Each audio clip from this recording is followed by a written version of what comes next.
بسم اللہ الرحمن الرحیم۔ شروع اللہ کے نام سے جو بڑا مہربان نہایت رحم والا ہے۔ اذ تسعدون ولا تلوون علی احد، جب تم چڑھے جاتے تھے یا تم جب چڑھتے تھے، ولا تلوون علی احد، اور کسی کو مڑ کر نہیں دیکھ رہے تھے، والرسول یدعوکم فی اخراکم، اور رسول تم کو پکار رہے تھے پیچھے سے، فَأَصَابَكُمْ غَمًّا بِغَمٍّ لِكَيْ لَا تَحْزَنُوا عَلَى مَا فَاتَكُمْ وَلَا مَا أَصَابَكُمْ، پھر پہنچا تم کو غم کی پاداش میں غم، لِكَيْ لَا تَحْزَنُوا، تاکہ تم غمگین نہ ہو، عَلَى مَا فَاتَكُمْ، اس پر جو ہاتھ سے نکل جاوے، وَلَا مَا أَصَابَكُمْ، اور نہ اس پر غمگین ہو کہ جو کچھ پیش آ جاوے، وَاللَّهُ خَبِيرٌ بِمَا تَعْمَلُونَ، اللہ تمہارے کاموں سے خبردار ہے۔ ثم انزل علیکم من بعد الغم امنۃ نعاسا، پھر اللہ نے غم کے بعد تم پر اونگ کی صورت میں امن نازل فرما دی، یغشا طائفۃ منکم، جو تم میں سے ایک جماعت پر چھائی ہوئی تھی، وطائفۃ قد اہمتہم، اور ایک جماعت ایسی تھی جن کو اپنی جانوں کی فکر پڑی تھی، یظنون باللہ غیر الحق ظن الجاہلیہ، یہ لوگ اللہ کے بارے میں حق کے خلاف جاہلیت والے خیالات کر رہے تھے، یقولون هل لنا من الامر من شیء، کہہ رہے تھے کہ ہمارے ہاتھ میں کچھ اختیار ہے، قل ان الامر کلہ للہ، آپ فرما دیجئے اے پیغمبر محمد عربی صلی اللہ علیہ وسلم کہ بلا شبہ سارا اختیار اللہ ہی کو ہے، یخفون فی انفسہم ما لا یبدون لک، یہ لوگ اپنے باتوں میں اپنے نفسوں میں ایسی باتیں چھپا رہے تھے جسے آپ کے سامنے ظاہر نہیں کرتے، ما لا یبدون لک، ما لا یظہرون لک، یقولون لو کان لنا من الامر شیء ما قتلنا ہاہنا، یہ لوگ کہہ رہے تھے اگر ہمارا کچھ اختیار چلتا تو ہم یہاں پر نہ مارے جاتے۔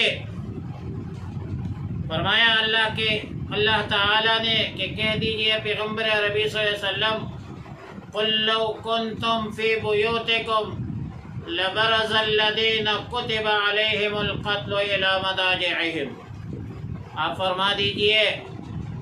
اگر تم اپنے گھروں میں ہوتے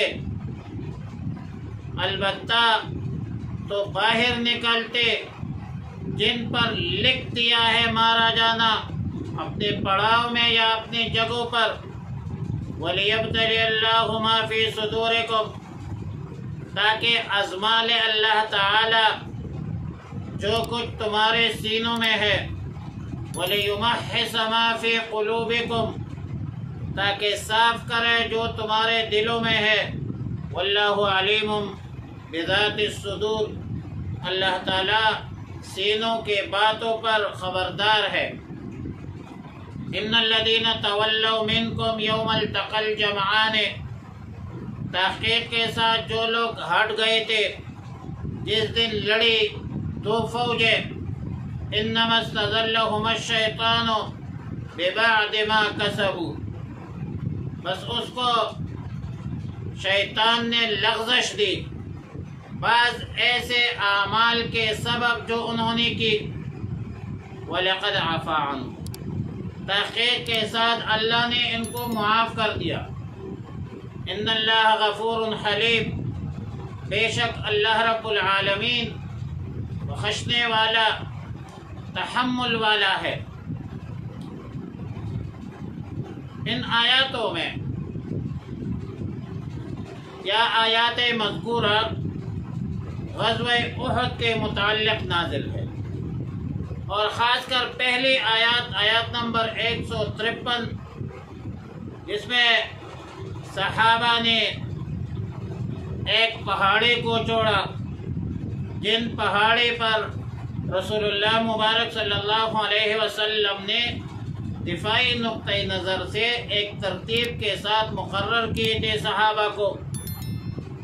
اور پھر اس آیت میں، آیت نمبر 153 میں، خود رسول اللہ مبارک صلی اللہ علیہ وسلم کا آواز دینا، والرسول یدعوکم، اور صحابہ کا نہ آنا، ولا تلوون علی احد والرسول یدعوکم فاصابکم، یہ والی بات، پھر غمم بغم لکیلا سے دوچار ہونا۔ لیکن روایات میں ہے کہ کعب ابن مالک رضی اللہ تعالی عنہ نے پکارا، بلایا، اور کعب ابن مالک رضی اللہ تعالی عنہ کے پکارنے پر صحابہ کرام رضوان اللہ تعالی علیہم اجمعین پھر جمع بھی ہوئے تھے۔ لہذا بظاہر آیات مذکورہ اور روایات صحیحہ کے مابین قدر تعارض ہے۔ علامہ آلوسی رحمۃ اللہ علیہ نے روح المعانی میں یوں تطبیق کی ہے کہ پہلے رسول اللہ مبارک صلی اللہ علیہ وسلم نے پکارا، جس طرح آیات میں ہے والرسول یدعوکم، اور چونکہ صحابہ کرام رضوان اللہ تعالی علیہ مجمعین دور چلے گئے تھے، لہذا صحابہ نے نہیں سنا۔ پھر اس وقت کعب ابن مالک رضی اللہ تعالی عنہ نے پکارا، پھر سب صحابہ کرام جمع ہو گئے۔ بیان القرآن میں حضرت مولانا اشرف علی تانوی رحمۃ اللہ علیہ فرماتے ہیں کہ اصل وجہ گھبراہٹ کی تھی، اور گھبراہٹ کی یہ خبر اصل وجہ تھی کہ رسول اللہ مبارک صلی اللہ علیہ وسلم شہید ہو گئے، اور ظاہر ہے کہ رسول اللہ مبارک صلی اللہ علیہ وسلم کے پکارنے میں اس خبر کی تردید نہیں تھی، اور اگر آواز پہنچی بھی ہو، اس نے آواز پہچانی نہیں ہے۔ لیکن جب حضرت کعب ابن مالک رضی اللہ تعالیٰ عنہ نے پکارا تو حضرت کعب ابن مالک رضی اللہ تعالیٰ عنہ کے پکارنے میں رسول اللہ مبارک صلی اللہ علیہ وسلم کی شہادت کی خبر کی تردید بھی تھی۔ لہذا جب رسول اللہ مبارک صلی اللہ علیہ وسلم کی حیات کی خبر سب نے سن لی اور سب کو تسلی ہوئی تو سب جمع ہو گئے۔ باقی یہ بات کہ صحابہ کرام رضوان اللہ تعالی علیہم اجمعین کو اللہ کی طرف سے عتاب اور رسول اللہ مبارک صلی اللہ علیہ وسلم کو غم کیے ہوا، اس کی وجہ یہ ہو سکتی ہے کہ اگر مستقل مزاجی اور حوصلے میں رہتے تو آواز بھی پہچان لیتے۔ لہذا آج بھی مسلمانوں کو یہ ترغیب ہے کہ حوصلہ ہر حال میں برقرار رکھنا چاہیے، غم ہو یا خوشی ہو، لیکن اعصاب جو ہے مضبوط رکھنا چاہیے۔ پھر اصل بات یہ ہے کہ وَلِيَبْتَلِ اللَّهُ مَا فِي صُدُورِكُمْ، پھر غزوہ احد میں جو مصائب اور تکالیف صحابہ کو پیش آئی ہے وہ بطور سزا کی نہیں تھی، بلکہ وہ بطور آزمائش تھی، تاکہ منافقین اور مخلصین کے مابین تمیز اور فرق آ جائے۔ لیکن غم سے الفاظ سے معلوم ہوتا ہے کہ یہ سزا تھی۔ جواب یہ ہے کہ صورت سزا کے ہو سکتی ہے، لیکن تربیت کی بنیاد پر اصلاح مقصود تھی، اصلاح احوال مقصود تھی۔ جیسا کہ ایک باپ اپنے بیٹے کو سزا دیتا ہے، یہ مربیانہ سزا ہوتی ہے، وہ تربیت کی بنیاد پر ہوتی ہے، یہ حاکمانہ نہیں ہوتی کہ اس نے کوئی جرم کیا اور جرم کی پاداش میں سزا کے طور پر دیا جائے، ایسا نہیں ہے۔ لیکن انما استزلہم الشیطان ببعد ما کسبوا سے معلوم ہوتا ہے کہ صحابہ کرام سے کوئی سابقہ لغزش ہوئے تھے، اور اس کی وجہ سے شیطان کا جو اثر تھا وہ سبب بن گیا۔ جواب یہ ہے کہ ظاہری لغزش تو وہی ہے کہ صحابہ کرام نے پہاڑی کو چھوڑا تھا، لغزش ہے، اور مال جمع کرنے کے واسطے اپنے لیے نہیں بلکہ مجموعی طور پر جو جہاد کا ایک حصہ ہے مال غنیمت جمع کرنا، اور فتح ہو چکا تھا۔ لیکن لغزش تو وہی ہے کہ اس وجہ سے شیطان کو اس سے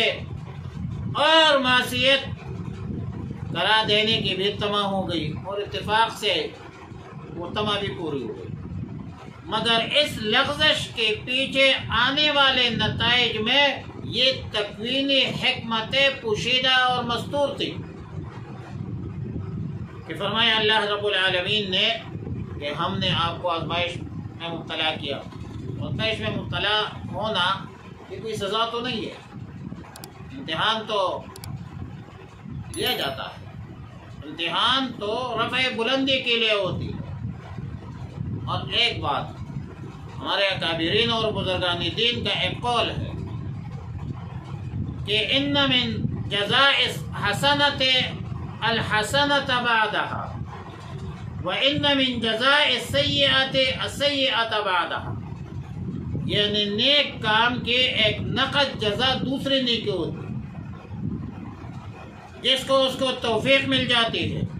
اور برے عمل کی ایک سزا یہ ہے کہ ایک برے عمل کے بعد دوسرا عمل جو ہے اس کے لیے راستہ ہموار کیا جاتا ہے، نیکی کو کھینچ لیتی ہے، اور بدی جو ہے برائی کو کھینچتی ہے۔ مسائل السلوک میں حضرت مولانا اشرف علی تھانوی رحمۃ اللہ علیہ لکھتے ہیں کہ حدیث کی تصریح کے مطابق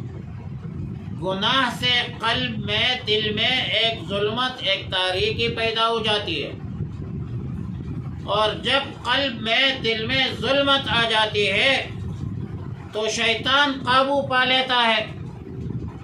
لہذا گناہ کرنے سے ہر حال میں گریز کرنا چاہیے۔ بہرحال غزوہ احد کے متعلق صحابہ کے لغزشوں کو اللہ تعالیٰ نے معاف فرمایا ہے، اور اگرچہ صحابہ کرام گناہوں سے معصوم نہیں ہے، لیکن امت کے لیے جائز نہیں ہے کہ صحابہ کی عیب جوئی کرے اور برائی پر مواخذہ کرے اور مطعون کرے اور طعن شروع کرے۔ میرے بھائی، جب اللہ نے معاف کر دیا، رسول اللہ مبارک صلی اللہ علیہ وسلم نے معاف کر دیا، صحابہ کے لغزشوں کو معاف کر دیا، صحابہ کے خطاؤں کو معاف کر دیا، تو ہم میں سے کسی کو یہ حق حاصل نہیں کہ ہم صحابہ کی تنقیص کریں۔ قائد نصفی میں عمر نصفی رحمۃ اللہ علیہ فرماتے ہیں وَيُكَفُّ عَنْ ذِكْرِ الصَّحَابَةِ رضوان اللہ تعالیٰ علیہ، واجب ہے کہ صحابہ کا ذکر بغیر خیر کے، بغیر بلائی کے نہ کرے۔ اور شرح مواقف میں ہے کہ یجب تعظیم الصحابۃ کلہم